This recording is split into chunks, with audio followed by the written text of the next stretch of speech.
한때 그리스의 어느 작은 마을에 크레온이라는 이름을 가진 목수가 살고 있었습니다. 크레온은 마을에서 가장 뛰어난 의자 제작자였으며 그의 손을 거친 의자는 항상 품질과 아름다움에 대해 찬사를 받았습니다. 사람들은 그에게 최고의 의자를 만들어 달라고 부탁하곤 했습니다. 어느 날 크레온은 자신이 만든 의자들을 바라보며 생각에 잠겼습니다. 왜 모든 의자가 다 다른 걸까? 분명히 나는 같은 재료와 도구를 쓰고 있는데 왜 각각의 의자는 이렇게 모양과 느낌이 다른 걸까? 그는 의자들 이면에 숨겨진 뭔가 본질적인 것이 있다는 느낌을 받았습니다. 그렇게 의심과 호기심은 그를 플라톤의 강의로 이끌었습니다. 크레온은 아테네로 여행을 가서 플라톤의 아카데미아에 참석하게 되었습니다. 거기서 그는 이데 아론에 대해 배웠습니다. 이데 아론에 따르면 그의 의자들은 모두 불완전한 모사에 불과하며 진정한 의자의 이데아는 이 세상의 것이 아닌 변화하지 않는 완전한 형태로 존재한다고 설명되었습니다. 한참 동안 플라톤의 이론에 대해 사유하던 크레온은 강한 깨달음을 얻었습니다.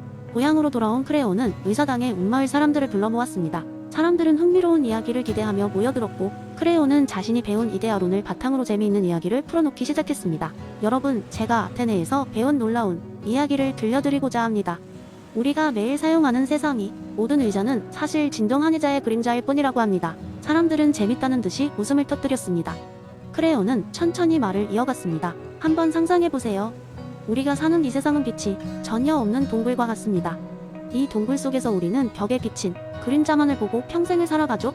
이 그림자가 우리가 알고 있는 전부라고 믿으며 삽니다. 하지만 사실 그 벽 너머에는 태양빛이 비추고 있으며 이 빛 덕분에 우리는 비로소 진정한 세계의 형태와 색을 볼 수 있게 됩니다. 결국 우리가 본 것은 단순한 그림자일 뿐인 것이죠. 그렇지만 언제라도 여러분이 진정한 의자의 이데아를 보기 원한다면 앞선 동굴을 빠져나오는 여정을 두려워 말아야 합니다. 그리고 그 길을 떠나기 위해서는 많은 용기가 필요하지만 그것이야말로 여러분이 진정한 지식과 아름다움을 깨달을 수 있는 유일한 길입니다.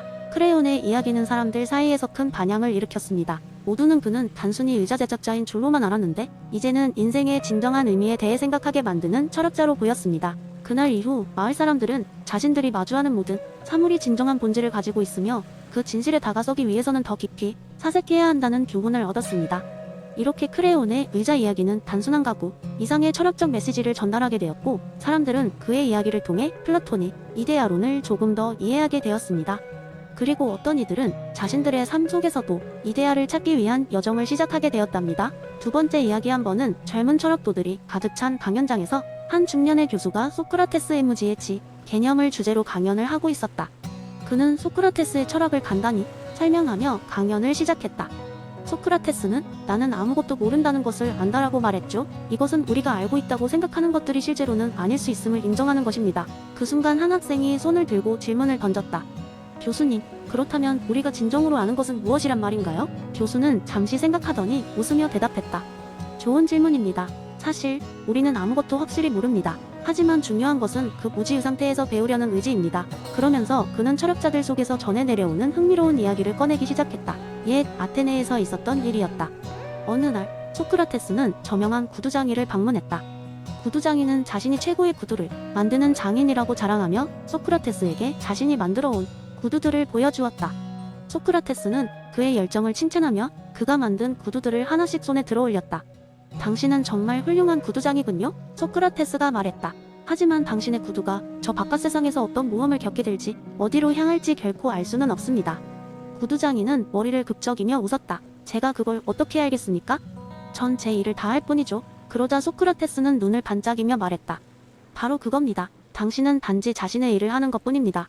그러나 그것이 얼마만큼이 가치를 지니는지는 모릅니다. 우리가 아는 것을 알려진 무지라고 하고 우리가 모르는 것을 미지의 무지라 할 수 있습니다. 우리가 지금 이 순간 배우고 시도하고 경험하는 모든 것이 결국 우리를 무지로부터 깨우쳐 줄 것입니다. 구두장이는 이 말을 듣고 머리를 끄덕였다. 그 말이 맞습니다. 소크라테스, 저는 제 구두가 어디로 가는지 그리고 무엇을 경험하는지는 모르지만 그것이 누군가에게 얼마나 큰 도움을 줄지는 모릅니다. 그저 제 열정을 담아 만들 뿐이죠. 이 이야기를 들려준 교수는 학생들을 향해 시선을 돌렸다. 여러분이 구두장이라 생각해보세요. 여러분은 지금 학문이라는 구두를 신발로 만들어가고 있습니다. 그것이 어디로 가게 될지는 아무도 몰라요. 하지만 그 과정에서 여러분이 무언가를 배우고 또 다른 누군가에게 새로운 지혜를 줄 수 있다면 그 자체로 소크라테스가 말한 참된 지혜에 다가가는 것이 아니겠습니까? 학생들은 고개를 끄덕이며 자신들의 무지를 깨닫고 또다시 배우고자 하는 결심을 다시금 다지게 되었다. 그러면서 오늘의 강연은 소크라테스의 무지의 나는 깊은 교훈을 그들의 마음속에 남기게 되었다. 세 번째 이야기. 옛날 옛적 평범한 사람들이 사는 마을이 있었습니다. 이 마을의 사람들은 전통과 규율에 강하게 묶여 살아가고 있었고 각자의 삶은 정해진 궤도를 벗어나지 못하고 있었습니다. 이러한 마을에는 업적 없는 아더라는 별명을 가진 한 소년이 살고 있었습니다. 아더는 어려서부터 규칙에 얽매여 사는 것이 답답하게 느껴졌고 매일 밤 별을 바라보며 그 너머의 세상을 꿈꾸곤 했습니다. 어느 날 아더의 삶을 완전히 뒤바꿀 사건이 일어났습니다. 깊은 숲 속에서 헤매던 중 그는 기묘한 노인을 만나게 되었습니다. 노인은 아더에게 다가와 말했습니다. 너는 지금보다 더 위대한 존재가 될 운명을 지녔다. 너의 안에 잠들어 있는 이버맨시를 깨워라. 아더는 처음엔 노인의 말을 이해할 수 없었지만 그와 함께 시간을 보내며 점차 이버맨시에 대한 개념을 깨우치기 시작했습니다. 노인은 아더에게 전통에 얽매이지 않고 스스로의 가치를 창조하는 법을 가르쳤습니다. 사람들은 주어진 틀 안에서 안주하려 하지만 너는 그 틀을 깨고 나와야 한다. 자신의 한계를 뛰어넘어라. 내가 설정한 목표는 시작일 뿐 너는 그것을 초월할 수 있을 것이다. 노인과의 만남 이후 아더는 마을로 돌아갔습니다. 그는 마을 사람들이 만들어 놓은 규칙이 아닌 자신의 신념과 가치를 따르기로 마음먹었습니다. 그는 자신이 진정으로 원하는 것이 무엇인지 찾기 위해 다양한 도전을 시작했습니다. 때론 실패도 했지만 그 실패조차 그의 성장을 이끄는 디딤돌이 되었습니다. 아더는 더 강인하고 지혜로운 존재가 되어갔습니다. 아더의 변화는 마을 사람들에게도 큰 영향을 주었습니다. 그들은 처음엔 그를 이해하지 못하고 비난하기도 했습니다. 그러나 시간이 흐르면서 아더의 모습은 많은 사람들에게 영감을 주었고 그들도 자신의 한계를 뛰어넘기 위한 노력을 시작했습니다. 마을은 점차 활기를 되찾고 각자의 삶을 주체적으로 개척하는 사람들이 늘어났습니다. 이야기의 마지막 장면에서 이제는 노인이 된 아더는 자신의 이야기를 어린 아이들에게 들려주고 있습니다.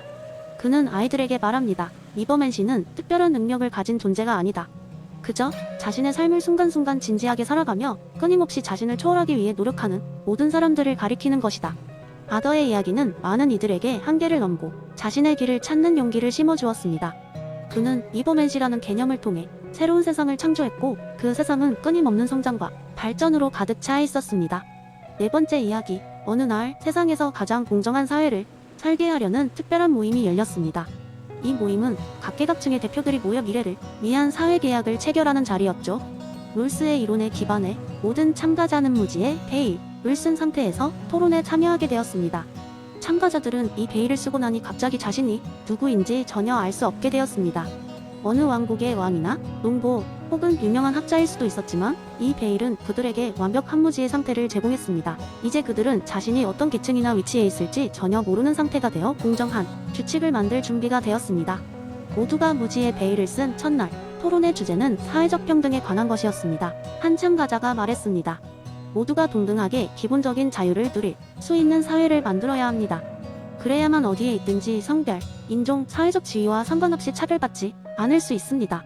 참가자들은 고개를 끄덕이며 동의했습니다. 베일을 쓴 그들은 자신이 어떤 배경을 가질지 몰랐으므로 모든 사람이 공평한 자유를 갖는 것이 최선임을 직감적으로 깨달았습니다. 다음 날 불평등이 존재할 경우에 대한 논의가 있었습니다. 또 다른 참가자가 제안했습니다. 만약 불평등이 존재해야 한다면 그것은 반드시 가장 불리한 위치에 있는 사람들에게 이익이 되어야 합니다. 그래야 우리 중 누가 가장 불리한 위치에 있든 우리는 모두가 잘 살 수 있는 사회를 꿈꿀 수 있죠. 이 말에 참가자들은 열렬히 동의했습니다.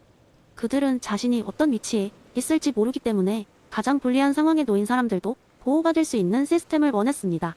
마지막 날, 참가자들은 베일을 벗고 자신들의 실제 정체성과 위치를 확인하게 되었습니다. 놀랍게도 그 중에는 왕도 있었고 가난한 농부도 있었으며 학자도 있었습니다. 하지만 그들이 설계한 공정한 사회의 원칙들은 모든 사람에게 유익을 안겨주었습니다. 이제 그들은 자신이 어떤 위치에 있든지 차별받지 않을 사회적 시스템 속에서 살게 되었습니다. 이 특별한 모임은 인간의 본성을 탐구하고 진정한 공정을 추구하는 방법을 보여주었습니다.